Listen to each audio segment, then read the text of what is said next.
آج تم کو بسوں میں جگہ نہیں دیتے اپنے بازو میں، وہ اجمیر شریف سر پہ پھول رکھ کر کیوں لے جاتے ہیں؟ غریب نواز کی چوکھٹ پکار پکار کر کہہ رہی ہے تو بھی مسلمان ہے، میں بھی مسلمان ہوں، یہ تجھے بس میں بازو میں جگہ نہیں دیتا اور میرے پاس پھول لا کے پیش کرتا ہے، تجھ میں مجھ میں فرق کیا ہے؟ میں سچا مومن ہوں کہ سرکار غریب نواز رحمت اللہ تعالی علیہ جب آپ کو غسل دیا گیا وصال کے بعد اور آپ کا کرتا اتارا گیا تو وہ کرتا کئی کلو کا ہو چکا تھا۔ اس کی وجہ یہ تھی کہ اللہ اکبر، مدینہ منورہ سے جو کرتا پہن کر چلے تھے اسی کرتے پر پوری زندگی گزار دی۔ جب وہ پھٹا کرتا تھا تو پیون لگا لیتے تھے، پھٹا کرتا تھا پیون لگا لیتے تھے، پھٹا کرتا تھا پیون لگا لیتے تھے، مسلسل پیون پر پیون کی وجہ سے کرتا تو ختم ہو گیا تھا، پیون ہی پیون تھے، پیون اتنی کثرت کے ساتھ لگائے گئے کہ وہ کرتا کئی کلو کا ہو گیا۔ لیکن مجھے بتاؤ، اللہ اکبر، زرق برق لباس پہننے والوں کا کوئی عرس نہیں مناتا، لیکن وہ مرد درویش جس نے ایک لباس پر پوری زندگی گزار دی، جب رجب کا چاند طلوع ہوتا ہے کوئی پوسٹر نہیں چھپتا، کوئی اعلان نہیں ہوتا، کوئی آواز دینے والا نہیں ہوتا، لیکن پورے ہندوستان سے نہیں صرف بلکہ پوری دنیا سے اس شاخ کے قافلے اجمیر معلیٰ روانہ ہونا شروع ہو جاتے ہیں۔ کیا سبق ملا؟ جنہوں نے دنیا کے لیے زندگی گزاری ان کی قبروں کا نشان بھی مٹ گیا، جنہوں نے آخرت کی تیاری کی زندگی ختم ہونے کے بعد بھی قدرت ان کے ڈنکے بجاتی نظر آئی۔ نعرہ تکبیر، نعرہ رسالت، فیضان غریب نواز، فیضان اولیاء اللہ، نعرہ حیدری۔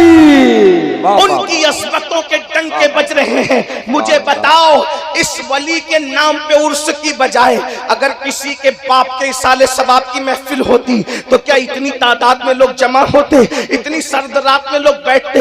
یہ کیا ہے؟ گویا کہ ہمیں خاموش پیغام مل رہا ہے۔ غفلت برتنے والے انسان، دولت کے نشے میں ڈوب کر خدا کو بھولنے والے انسان، حسن کے نشے میں ڈوب کر غرور اور تکبر میں ڈوبنے والے انسان، یاد رکھو اگر تم آخرت کو فراموش کر دو گے، اگر تم آخرت کی تیاری نہیں کرو گے، اگر تم دین پر عمل نہیں کرو گے تو تمہیں بھلا دیا جائے گا۔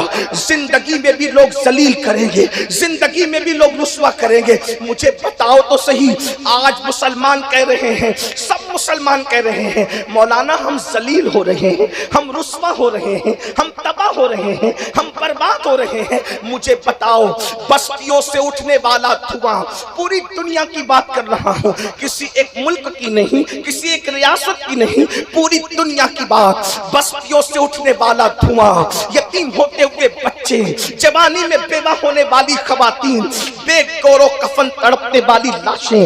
آج مسلمان کہتا ہے ہم در در کے بھکاری ہیں، ہم ذلیل کیے جا رہے ہیں، ہم رسوا کیے جا رہے ہیں۔ میں پوچھنا چاہتا ہوں کیا آج سے 50 سال پہلے بھی یہی حالات تھے؟ نہیں نہیں، ہرگز نہیں۔ جب تک مسلمان دین پر عمل کرتا تھا، آخرت کی تیاری کرتا تھا، تب تک مسلمان ذلیل نہ تھا، رسوا نہ تھا، بلکہ ہم نے تو اللہ اکبر 50 سال پہلے کے حالات تو نہیں دیکھے، لیکن 15 سال پہلے تک دیکھا کہ اگر کوئی مسلمان نماز پڑھ رہا ہے تو غیر مسلم کھڑے ہو کے ٹرین کے پاس کہتا ہے ان کے آگے سے مت جانا، یہ نماز پڑھ رہے ہیں۔ آپ سے پوچھنا چاہتا ہوں ذلت کیوں ہے؟ جب جب آخرت کو فراموش کرو گے، جب جب دین کو پیٹ کے پیچھے ڈالو گے، اللہ اکبر، ذلت مقدر بن جائے گی، تباہی مقدر بن جائے گی۔ اللہ اکبر، آج ذہن یہ بن رہا ہے دین پر عمل کرو گے تو ذلیل ہو جاؤ گے، یہ باطل قوتوں کی سازش ہے۔ دین پہ عمل کرنے والا کبھی ذلیل ہوا تھا نہ ہے نہ ہو سکتا ہے۔ ایک مثال کے ذریعے بتاؤں، ارے جو آج تم کو بسوں میں جگہ نہیں دیتے اپنے بازو میں، وہ اجمیر شریف سر پہ پھول رکھ کر کیوں لے جاتے ہیں؟ غریب نواز کی چوکھٹ پکار پکار کر کہہ رہی ہے تو بھی مسلمان ہے، میں بھی مسلمان ہوں، یہ تجھے بس میں بازو میں جگہ نہیں دیتا اور میرے پاس پھول لا کے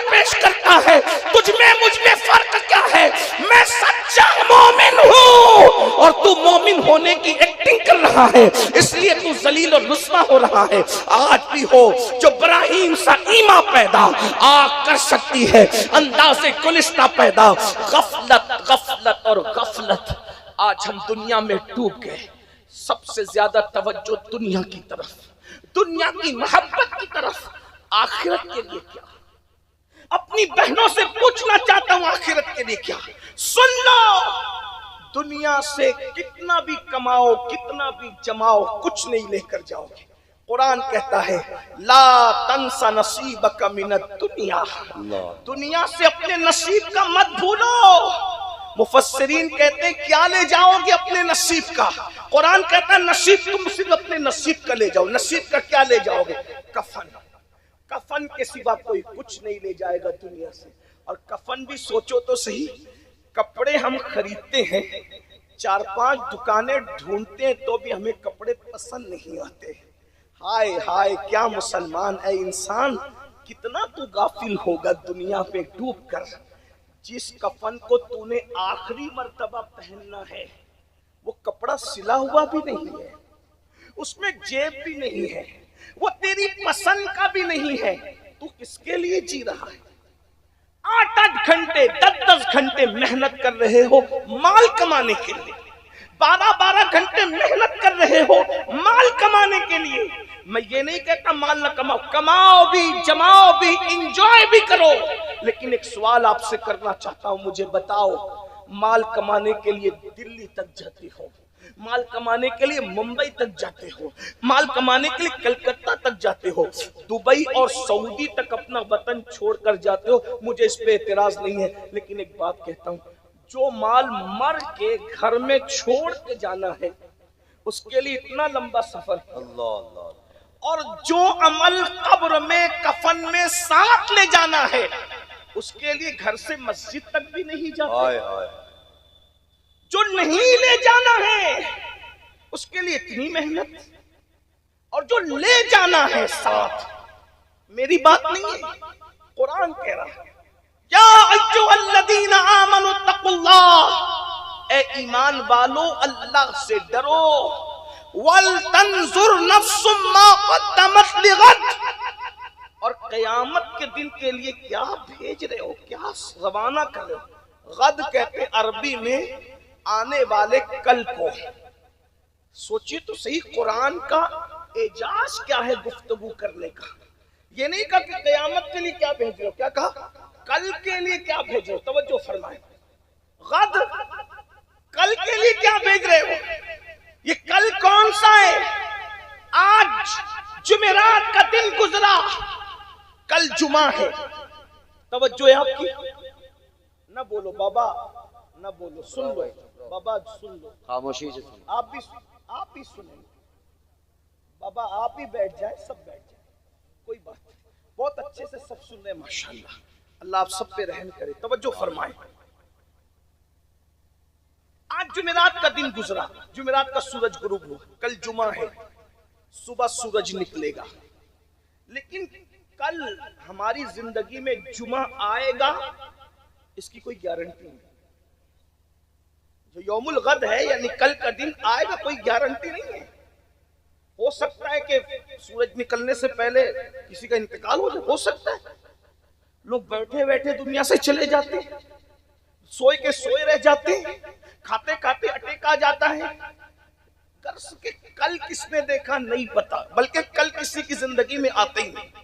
لیکن قرآن کہہ رہا ہے یوم الغد, قیامت کے دن کے لیے تم نے کیا روانہ کیا, اس کی تیاری کیا کی, کیا تیاری کی. کیونکہ کل کا دن آنا جتنا یقینی ہے تمہاری زندگی میں اس کی گارنٹی ہے یا نہیں ہے یہ تم جانو. لیکن قیامت کا دن ضرور آئے گا, اس میں کوئی شک نہیں ہے, اور وہ سب کے لیے آئے گا. اور وہ دن کیسا دن ہے؟ قرآن کہتا ہے وَلْتَنْظُرْ نَفْسٌ مَا قَدَّمَتْ لِغَدٍ وَاتَّقُوا اللَّهَ. پھر کہا جا رہا ہے اللہ سے ڈرو, پھر کہا جا رہا ہے اللہ سے ڈرو. ان اللہ خبیر بما تعملون, کہ بے شک اللہ تمہارے اعمال کی خبر رکھتا ہے. کیا بھیج رہے ہیں؟ آخرت کے لیے کیا بھیج رہے ہو؟ کوئی آخرت کی فکر ہے ہمارے پاس؟ میں ایک مختصر آپ کے سامنے آخرت کے بارے میں ایک مطالعہ پیش کروں آپ کے سامنے. آج ہماری قوم بے باک ہے. کچھ لوگ یہ سمجھتے ہیں، معذرت کے ساتھ برا مت ماننا، کہ ارے جو ہوگا دیکھا جائے گا، قیامت میں جو ہوگا دیکھا جائے گا. میرے بھائی کیا دیکھیں گے اور کیا ہے؟ قرآن کہتا ہے یوم یقوم الروح والملائکہ صفا لا یتکلمون الا من اذن، کہ قیامت کا دن وہ دن ہوگا کہ جبریل امین سارے فرشتوں کے ساتھ صف بصف اللہ کی ہیبت سے تھر تھر کانپتے ہوں. سید الملائکہ جبریل امین تھر تھر کانپتے ہوں گے، اور ان میں بھی کلام کرنے کی، بولنے کی ہمت نہیں ہوگی، نہیں بول پائیں گے. جبریل معصوم ہے، معصوموں کے سردار ہے. تھوڑی دیر رک کر ٹھہر کر ذرا غور کر لیجئے. میں آپ کو دعوت فکر دے رہا ہوں. خدا را اپنے آپ پہ رحم کر لیجئے. اللہ کے بندوں، گانوں میں، غزلوں میں، فلموں میں رات کے 3 بجے تک زنا کی فلمیں دیکھنے والوں، اگر ہم لوگ نیکی بھی کر لیں تو غور کریں کیا جبریل امین کی طرح ہو سکتے ہیں؟ ہرگز نہیں. بلکہ اگر مجھ سے کوئی پوچھے کہ جس نے ہر نبی کی زیارت کی کوئی ایسی ہستی بتا دیں، تو میں بغیر کسی تکلف کے جبریل امین کا نام لے سکتا ہوں. ایسی ہستی جس نے ہر نبی کو دیکھا، حضرت آدم کو، حضرت نوح کو، حضرت یوسف کو، حضرت موسیٰ کو، اور حضور علیہ السلام کو تو بار بار دیکھا. استاد زمن کہتے ہیں بے لقائے یار ان کو چین آ جاتا اگر، بے لقائے یار ان کو چین آ جاتا اگر، بار بار آتے نہیں ہوں جبریل سدرہ چھوڑ کر. میرے بھائی وہاں کوئی کام نہیں آئے گا. جبریل امین کی شان یہ ہوگی وہ بھی کلام کرنے کی جرت نہیں کریں گے. اور ہمارے دوستوں اور بھائیوں کا کیا حال ہوگا؟ قرآن کہتا ہے الاخلاء یومئذ بعضهم لبعض عدو، جتنے تمہارے پکے دوست ہیں وہ سب تمہارے دشمن ہو جائیں گے. ماں بیٹے کے کام نہیں آئے گی. کس قیامت کی بات ہو رہی ہے؟ کس آخرت کی فکر کی بات ہو رہی ہے؟ تھوڑا ٹھہریے، اپنے آپ پر سوچئے. بہت بڑے دھوکے میں ہو. شیطان نے افکار کو اغوا کر لیا ہے، شیطان نے ہماری فکر کو اغوا کر لیا ہے. کیا سوچتے ہو جو ہوگا دیکھا جائے گا؟ نہیں میرے بھائی، ذرا غور کرو. روایتوں میں آتا ہے ایک ماں کے پاس بیٹا پہنچے گا اور پہنچ کر کہے گا ماں مجھے ایک نیکی دے دے. تو ماں کہے گی تو کون ہے؟ میں تجھے نہیں پہچانتی. اللہ اکبر. اور اگر وہاں انبیاء کی شان دیکھنی ہے تو ایک روایت یہ بھی سن لے. سیدنا فاروق اعظم رضی اللہ تعالیٰ عنہ سیدنا کعب احبار سے کہتے ہیں اے کعب ذرا مجھے ایسی باتیں سنا دو کہ جس سے میرے دل میں اللہ کا خوف زیادہ ہو جائے، میرے دل پہ اللہ کی خشیت زیادہ ہو جائے. حالانکہ فاروق اعظم کے دل میں خشیت ربانی کا عالم یہ تھا، اللہ کے خوف کا عالم یہ تھا. اتنا روتے تھے اللہ کے خوف سے کہ رونے کی وجہ سے چہرے پر رونے کا نشان پڑ گیا تھا. میرے بھائیوں، جن کو رسول اللہ نے جنت کی بشارت دی ہے وہ آخرت کے لیے روتے ہیں. اور یہاں تو استنجا کی سنتیں بھی نہیں پتا، ہمیں تو 5 کلمے بھی نہیں پتا، ہمیں تو نماز روزے کے فرائض اور واجبات بھی نہیں پتا. اور ہم یہ سوچ کر بیٹھے جلسے میں آ گئے ہمیں جنت نہیں ملے گی تو کس کو ملے گی. اور بڑی معذرت کے ساتھ ہم میں کچھ بے باک لوگ ایسے ہیں جو کہتے ہیں امین القادری کو دیکھو جنت ملے گی، فلاں کو دیکھو جنت ملے گی. بڑی معذرت کے ساتھ شاید ہم اپنی قوم کو دھوکہ دے رہے ہیں. میرے بھائی، ہم جن کو دکھا کر جنت بانٹ رہے ہیں کیا ان کے خاتمہ بالخیر ہونے کی بھی کوئی گارنٹی ہمارے پاس ہے؟ اللہ اکبر. جب نوح علیہ السلام کا بیٹا کفر پہ مر سکتا ہے، لوط علیہ السلام کی ایک بیوی اللہ اکبر منافقت پہ مر سکتی ہے، ہم کون ہیں میرے بھائیوں؟ حضور غوث اعظم شیخ عبد القادر جیلانی جنہوں نے مردوں کو زندہ کیا ہے، عید کے دن رو رہے تھے. کسی نے پوچھا یا غوث الثقلین آج تو عید کا دن ہے، رونے کا دن ہے. فرمایا بیٹا جس دن میرا خاتمہ ایمان پر ہوگا وہی دن میرے لیے عید کا دن ہوگا. اندازہ تو کریں قطب الاقطاب، غوث الاغواث، غیاث الکونین، محبوب سبحانی، جس سے قسمیں دے دے کے کھلایا پلایا جائے، جس کی شان یہ ہو سارے اقطاب جہاں کرتے ہیں کعبے کا طواف، کعبہ کرتا ہے طواف در بالا تیرا. وہ ایمان پر خاتمے کے حوالے سے یوں رو رہے ہیں اور مزید فرماتے ہیں جو ایمان پر خاتمے کی فکر نہ کرے مجھے ڈر ہے کہ وہ مرے گا تو کفر پر مرے گا. اللہ اکبر.